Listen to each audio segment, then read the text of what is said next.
নমস্কাৰ বন্ধু বান্ধৱীসকল পুনৰবাৰ সকলোকে স্বাগত জনাইছোঁ আমাৰ ইউটিউব চেনেল আৰু ফেচবুক পেজলৈ সো বন্ধু বান্ধৱীসকল আজি আমি পুনৰ ক্লাছ 3 লৈ আহিছোঁ যিখিনি আমি আলোচনা কৰি আছিলোঁ আসাম ডাইৰেক্ট ৰিক্ৰুটমেণ্ট গ্ৰেড 3 আৰু গ্ৰেড 4 কাৰণে কিছুমান মেথমেটিক্সৰ কমন কুৱেশ্যন গতিকে বন্ধু বান্ধৱীসকল আজি আমি এই ভিডিঅ'টিত কেইটামান কুৱেশ্যন আনিছোঁ যিকেইটা কুৱেশ্যন আমাৰ এডিআৰই গ্ৰেড 3 আৰু গ্ৰেড 4 কাৰণে অতি প্ৰয়োজনীয় হ'ব সো বন্ধু বান্ধৱীসকল আপোনালোকৰ আজি প্ৰথমটো কুৱেশ্যন আছে দুটা বৃত্তৰ কালিৰ অনুপাত 16:25 তেন্তে বৃত্ত দুটাৰ পৰিধিৰ অনুপাত কি হ'ব সো এটা উল্লেখ কৰিছে যে দুটা বৃত্তৰ কালি অনুপাতটো 16:25 তেন্তে তাৰ পৰিধিৰ অনুপাতটো কি হ'ব অপচন আছে 5:6 5:4 4:5 and 16:25 যদি আপোনালোকে ইয়াৰ উত্তৰবিলাক আগতীয়াকৈ গম পায় তেন্তে আপোনালোকে আমাক কমেণ্টৰ যোগেদি জনাব পাৰিব সো বন্ধু বান্ধৱীসকল এই কুৱেশ্যনটো কৰিবৰ কাৰণে আপোনালোকে বৃত্তৰ কালি আৰু যিটো পৰিধি যিটো কোৱা হয় সাৰ্কামফাৰেন্স ইয়াৰ আমি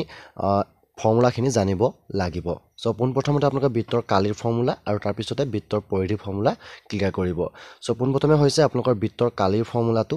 পাই r স্কয়াৰ আৰু বৃত্তৰ পৰিধি ফৰ্মুলা হৈছে 2 পাই r সো আমাৰ কুৱেশ্যনটো এতিয়া বৰ্তমান বৃত্তৰটা ভাগৰ কালিৰ অনুপাত দিয়া আছে গতিকে দুটা বৃত্তৰ কালিৰ অনুপাত বুলি ক'লে মানে পাই r square divided by pi r square এটা আমি 1 লম আৰু এটা আমি 2 লম যাৰ ইকুৱেল অনুপাত বুলি ক'লে আমাৰ ডিভাইড থাকিব যাৰ অনুপাত দিয়া আছে আমাৰ 16:25 তাক আমি লিখিম 16 ডিভাইডেড বাই 25 দেন আমাৰ কি হ'ব পাই পাই কেনসেল যাব দেন থাকিব আমাৰ r1 স্কয়াৰ ডিভাইডেড বাই r2 স্কয়াৰ ইকুৱেল 16 ডিভাইডেড বাই 25 দুইটা আৰ মানৰ স্কয়াৰটো আমাৰ ইফালে যাবগে দেন আমাৰ থাকিব r1 ইকুৱেল √16 হ'ব আৰু √16 অৰ্থাৎ 16 ৰ বৰ্গমূল হৈছে 4 আৰু দেন ডিভাইডেড বাই r/2 ইকুৱেল হ'বগে আমাৰ স্কয়াৰ গলে 25 অৰ্থাৎ 25 ৰ বৰ্গমূলটো হৈছে 5 অৰ্থাৎ r1 হৈছে 4 আৰু r2 হৈছে 5 কিন্তু আমি এটা উলিয়াব লাগে বৃত্ত দুটাৰ পৰিধিৰ অনুপাত গতিকে বৃত্তৰ পৰিধিৰ যেটো ফৰ্মুলা আছিল 2 পাই r দেন 2 পাই r1 ডিভাইডেড বাই 2 পাই r2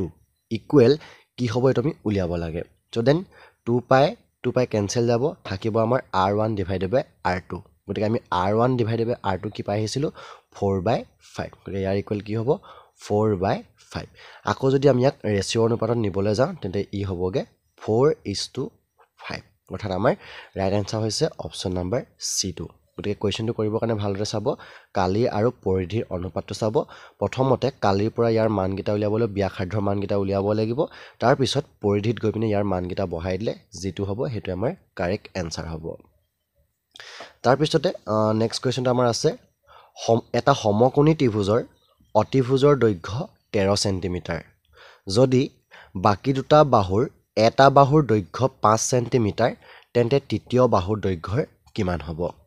অপচন আছে 12 centimetre 6 centimetre 10 centimetre and 9 centimetre so প্ৰথমতে আমাক এটা দিয়া আছে আইসোলেটেড ৰাইট এংগল ট্ৰায়াঙ্গল দিয়া আছে যেটো কোৱা হয় আমাৰ সমকোণী ত্ৰিভুজ ইয়াৰে অতিভুজৰ দৈৰ্ঘ্য দিয়া আছে 13 সেন্টিমিটাৰ সো গতিকে এটা সমকোণী ত্ৰিভুজ যদি আঁকিবলৈ যাওঁ যেটো হয় কি এটা এংগল আমাৰ 90 ডিগ্ৰী থাকিব গতিকে এই কোণটো আমি 90 ডিগ্ৰী লৈ লৈছো আৰু ইয়াৰে অতিভুজাল হ'ব আমাৰ এডাল এংগুলৰ অপোজিট সাইডলৈ কোৱা হয় অতিভুজ আৰু ইয়াৰ দৈৰ্ঘ্য দিয়া আছে 13 সেন্টিমিটাৰ যদি বাকি দুটা বাহুৰ হৈছে এটো আৰু এটো এই বাকি দুটা বাহুৰ এটা বাহুৰ দৈৰ্ঘ্য দিয়া আছে 5 গতিকে আমি ইয়াক আমি 5 ললো ইয়াকে 5 ললো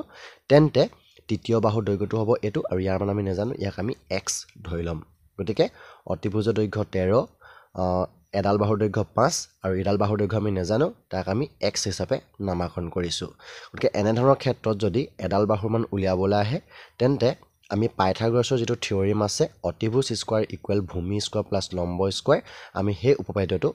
ব্যৱহাৰ কৰিম গতিকে মনত ৰাখিব h square equal p square plus b square h মানে হৈছে হাইপোটেনাস যেটো কোৱা হয় অতিভুজ p মানে পাৰপেন্ডিকুলাৰ লম্ব b মানে হৈছে বেছ অৰ্থাৎ ভূমি এডাল হৈছে অতিভুজ এডাল লম্ব আৰু এডাল হৈছে ভূমি আমি নিজৰ মানখিনি বহাই যাম অতিভুজ আছিল আমাৰ 13 গতিকে 13 স্কয়াৰ ইকুৱেল p মানে হৈছে লম্ব আছে 5 স্কয়াৰ প্লাস ভূমি ধৰি লৈছিল আমি x গতিকে x স্কয়াৰ 13 স্কয়াৰ কৰিলে হ'ব আমাৰ 169 দেন 5 স্কোৱাৰ কৰিলে হ'ব 25 আমি ইয়াক এইফালে লৈ আহিলে হৈ যাব লেফ্ট সাইডে -25 ইকুৱেল হ'ব x স্কোৱাৰ 169 ৰ পৰা যদি আমি 25 টো মাইনাস কৰোঁ দেন থাকিব আমাৰ 9 - 5 হ'ব 4 6 - 2 হ'ব 4 and 1 অৰ্থাৎ 144 ইকুৱেল x স্কোৱাৰ গতিকে আমি x ৰ ভ্যালু ল'ব লাগিব গতিকে x ত থকা যেটো স্কোৱাৰটো আমি এইফালে আনিব লাগিব এইফালে আনিলে আমাৰ √144 ইকুৱেল x থাকিব গতিকে √144 তে বুজায় যে এনেকুৱা হেতু কি সংখ্যা যিটো সংখ্যা পূৰণ কৰিলে মানে 144 হয় অৰ্থাৎ এটো হৈছে আমাৰ 12 অৰ্থাৎ 12 যদি আপোনালোকে দুবাৰ পূৰণ কৰে 12 গুণ কি হ'ব আমাৰ 144 গতিকে 12 ইকুৱেল কি হ'ব x গতিকে এই তৃতীয় বাহুডালৰ দৈৰ্ঘ্য কিমান হ'ব আমাৰ 12 সেন্টিমিটাৰ যদি আপোনালোকে বুজি পাইছে তেন্তে আপোনালোকে ক্ৰিস্টেল ক্লিয়াৰ বুলি আমাক কমেন্ট কৰিব গতিকে ইয়াৰ আমাৰ ৰাইট আনসাৰটো হৈছে অপচন নম্বৰ A2 ইয়াৰ পিছৰটো প্ৰশ্ন আমি আনিছো তলৰ যেটো সমীকৰণ আছে এই সমীকৰণটোত এইখিনি যেটো n আছে এই n ৰ মান কি হ'ব সমীকৰণটো আছে 2 square whole to the power n equal 2 cube whole to the power 4 option আছে 3 5 6 9 সো এইটো আমি সলভ কেনে কৰিম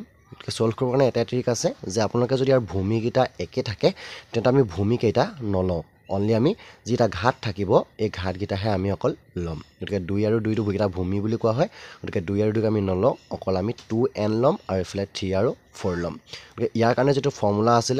a to the power m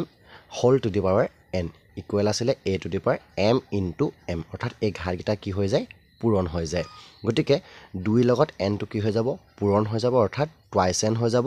আৰু দেন এইফালে আমাৰ 3 লগত 4 টো পূৰণ হৈ যাব কিমান হৈ যাব 12 গতিকে n মান কি হ'ব n মানটো n লগত 2 টো পূৰণ হৈ আছে এইফালে গলে হৰণ হ'ব অৰ্থাৎ 12 ক 2 এ কেবাৰ যাব 6 বাৰ যাব গতিকে n মান কিমান লাভ 6 ৰাইট আনসাৰ হৈছে অপচন নম্বৰ C2 ইয়াৰ পাছৰ কোৱেশ্চনটো আছে একে ধৰণে তলৰ সমীকৰণটোত m ৰ মান কি হ'ব উলিয়াব লাগে আৰু সমীকৰণটো দিয়া আছে -3 two the power m + 1 into -3 two the power 5 equal -3 two the power 7 m ৰ মান কিমান হ'ব উলিয়াব লাগে অপচন আছে 1 2 3 4 ঠিক তেনেকৈ আগতে যেটো কৰিছিল তাৰ ধৰণে একে সেম হ'ব যে ইহতৰ যদি ভূমিকেইটা যদি একে হয় কল ঘাতখিনি আমি ইউজ কৰিম ঘাতখিনি আছে আমাৰ m + 1